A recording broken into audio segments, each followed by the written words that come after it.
नमस्कार, welcome to my YouTube channel nomadic Nirala. आज आ पहुंचा हूं मैं मिर्ज़ापुर और इस समय मैं खड़ा हूं मिर्ज़ापुर के उजला पुल पर। यहां से अगर आप देखेंगे तो माँ गंगा का सुंदर नज़ारा आपको दिखाई देगा और चारों तरफ अगर आप देखेंगे तो विंध्याचल की पहाड़ियाँ भी आपको यहीं से दिखाई देंगी और चारों तरफ घनी आबादी है, लेकिन फिर भी यहाँ पर देखेंगे तो काफ़ी ग्रीनरी है, चारों तरफ हरियाली है, मौसम काफ़ी सुहाना है। और आइए चलते हैं, आज मैं बताऊंगा इस उजला पुल का इतिहास और मिर्ज़ापुर के कुछ रोमांचक और रमणीय स्थल के बारे में। तो आइए चलते हैं और देखते हैं पूरे वीडियो में।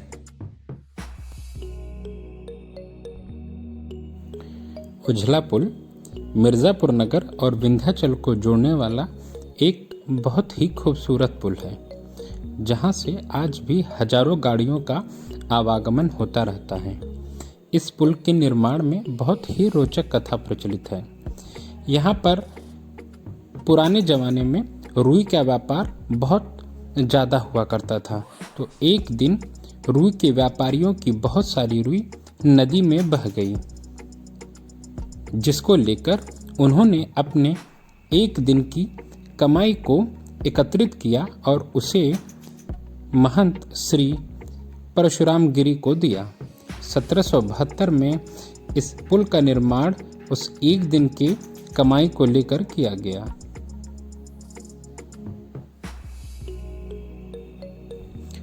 पुल में ही व्यापारियों के ठहरने के लिए एक निवास स्थान भी बनाया गया, जिससे कि यहाँ पर आने वाले व्यापारी यहाँ पर रुक सके और अपना व्यापार अच्छे तरीके से कर सके। लेकिन आज ये पुल पूरी तरीके से जर्जर अवस्था में पहुँच चुका है। यहाँ पे देखेंगे तो बीच में यहाँ पे होल भी हो चुका है, काफ़ी खतरनाक है। यहाँ पे जो सीढ़ियाँ हैं वो भी टूट चुकी हैं। यहाँ पे आना काफ़ी ज़्यादा रिस्की है और पुल में आपको केवल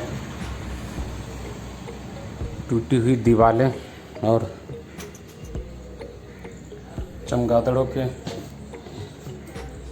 घर दिखाई देंगे। यहाँ से देखें तो दीवारों से आपको ये नदी दिखाई देगी, आगे गंगा नदी में इसका पानी जा रहा है।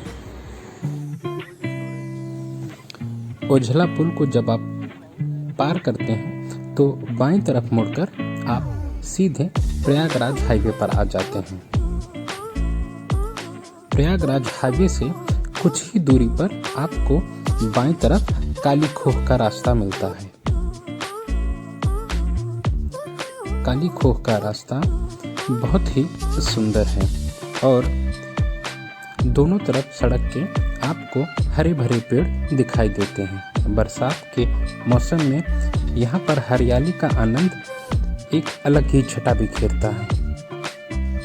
रास्ते के दाईं तरफ आपको अष्टभुजी की पहाड़ियों का बहुत ही खूबसूरत नज़ारा दिखाई देता है। रास्ते में जब आप जाते हैं तो आपको कई सारे छोटे छोटे आश्रम भी मिलते हैं। आप बाहर से जब यहाँ पर आते हैं तो आपको अपनी गाड़ी पार्क करने के लिए यहाँ पे लगभग 30 से 50 रुपए आपको पार्किंग शुल्क भी देना पड़ता है। यहाँ के लोकल लोग इन सब से बच जाते हैं, लेकिन बाहर के नंबर की गाड़ियों को यहाँ पर ये देना पड़ता है। काली खोह जाते समय आपको रास्ते में एक माँ काली गुफा भी पड़ती है, वहाँ पर रुक के उसका दर्शन जरूर करें।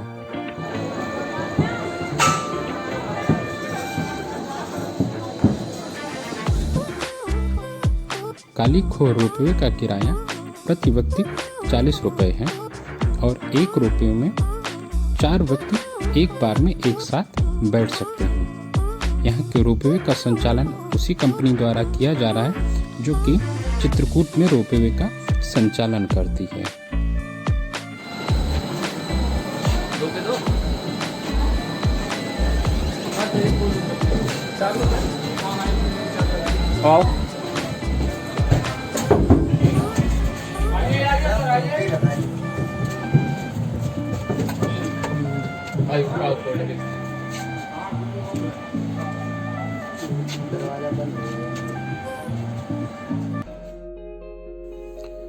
काली खोह मंदिर विंध्याचल त्रिकोण मार्ग पर स्थित है और कहा जाता है कि विंध्याचल माँ की यात्रा तब तक अधूरी है जब तक कि आप काली खोह का दर्शन ना कर लें।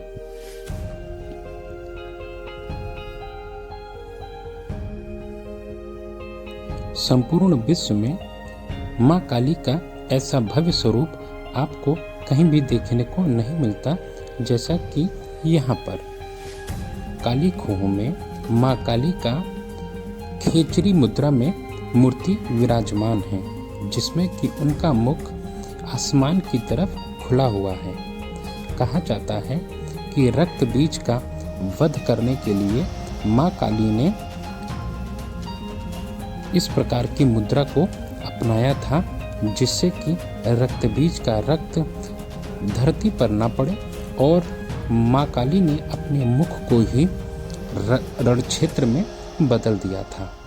तब जाकर उन्होंने रक्त बीज का वध किया था और माँ की उसी प्रतिमा की यहाँ पर स्थापन है और यहाँ पर उसी की पूजा की जाती है। नवरात्र के समय में लाखों भक्तगण यहाँ पर दर्शन के लिए प्रतिदिन आते हैं।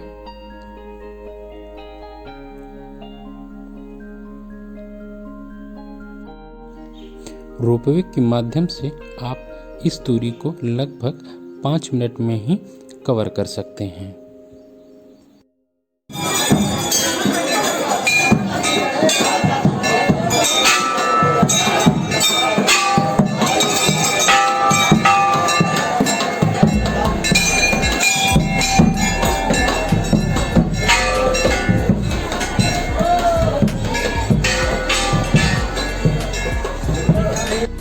काली खोह मंदिर यदि आप बाइक से पहुंचते हैं तो आप किसी भी दुकान के सामने अपनी बाइक को पार्क कर सकते हैं। बस शर्ते है कि आप वहां से कुछ न कुछ सामान अवश्य खरीदें। यहाँ पर एक व्यक्ति ने हनुमान जी की वेशभूषा को धारण किया हुआ था और दान स्वरूप कुछ रुपए सभी लोग उसको अर्पण भी कर रहे थे। काली खोह से जब आप अष्टभुजी की तरफ बढ़ते हैं तो और भी सुंदर आपको नज़ारे देखने को मिलते हैं। हालांकि यहाँ पर जो चट्टान है वो सीधी एकदम खड़ी है और जैसे ही आप रास्ते पर पहुँचते हैं बाईं तरफ आपको एक सुंदर तालाब दिखाई देता है। जब आप ऊपर पहुँचते हैं तो आपको बहुत ही सुंदर नज़ारा यहाँ पर देखने को मिलता है। अभी मैं आ पहुँचा हूँ अष्टभुजी पहाड़ी पे और अगर आप मेरे पीछे देख पा रहे होंगे तो आपको चारों तरफ का बहुत ही खूबसूरत नज़ारा दिखाई देगा। मेरे पीछे पूरी घनी आबादी है और गंगा माँ का किनारा भी आपको यहीं से दिख जाएगा। मैं इस समय सबसे टॉप पे खड़ा हूँ और मेरे पीछे पूरी घनी आबादी और लगभग आधा मिर्ज़ापुर भी आपको यहीं से दिख जाएगा और काफ़ी सुंदर नज़ारा है यहाँ से। मैं आपको दिखाता हूँ। अष्टभुजी पहाड़ी से जब आप सीता कुंड की तरफ बढ़ते हैं तो आपको चारों तरफ हरे भरे पेड़ और माँ गंगा का पूरा कछारी क्षेत्र दिखाई देता है, जो बारिश के मौसम में पूरी तरीके से जलमग्न हो जाता है। सीता कुंड की तरफ जब आप बढ़ते हैं तो आपको यहाँ पर लगभग 2-3 गौशाला भी यहाँ पर मिल जाती हैं, जहाँ पर कई साधु सन्यासी गौ माता की सेवा करते हुए आपको दिखलाई दे जाते हैं। सीता कुंड में बहुत सारे बंदर आपको हमेशा देखने को मिल जाते हैं। इस वजह से यदि आप हाथ में कोई भी खाने पीने का सामान न रखें। सीता कुंड जब आप ऊपर से नीचे जाते हैं तो लगभग आपको 50 से 100 सीढ़ियाँ नीचे उतरना पड़ता है, जहाँ पर रास्ते में कई सारे बंदर भी आपको मिल जाएंगे।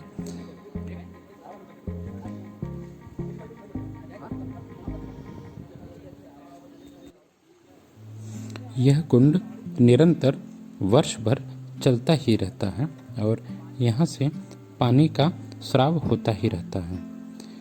यहाँ पर प्रतिदिन हजारों दर्शनार्थी सीता कुंड का दर्शन करने के लिए आते हैं और बहुत सारे दर्शकगण यहाँ से पानी भरकर अपने घरों को ले जाते हैं और इस पानी को पीते भी हैं यहीं पर।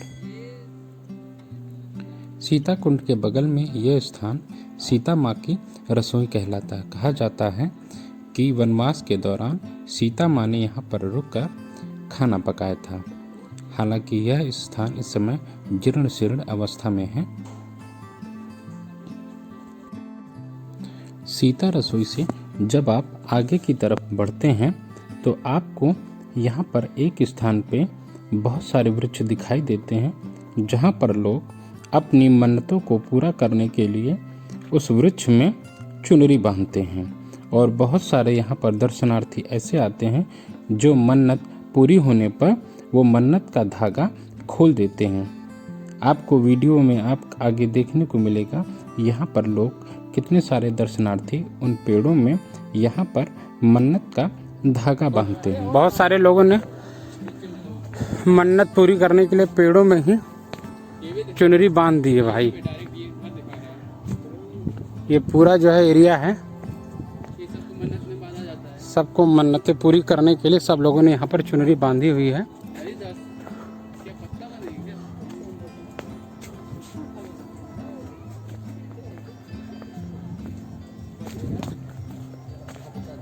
हाँ, धन्यवाद महाराज बताने के लिए। हाँ, ध्यान नहीं दिए।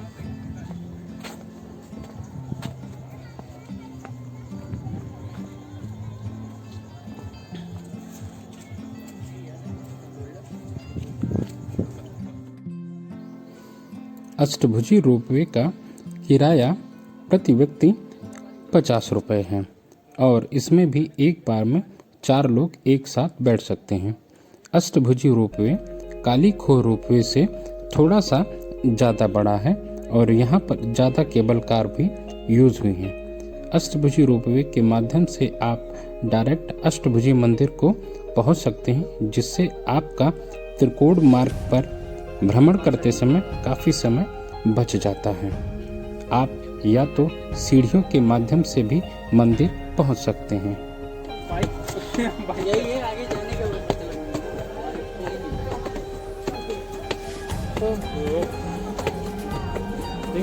पेड़ बेचारा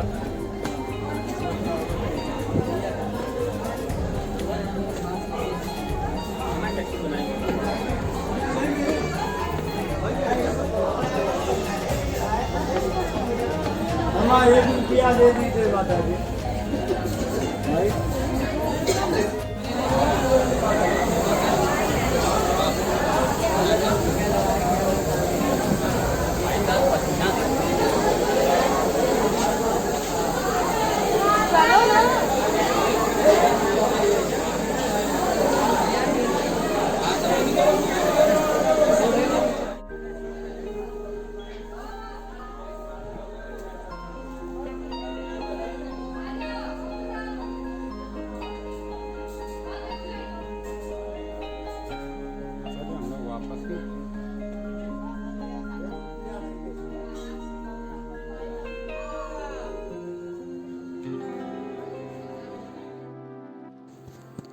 अष्टभुजी मंदिर से 1 किलोमीटर की दूरी पर मोतिया तालाब और गेरुआ तालाब 2 सरोवर स्थित हैं।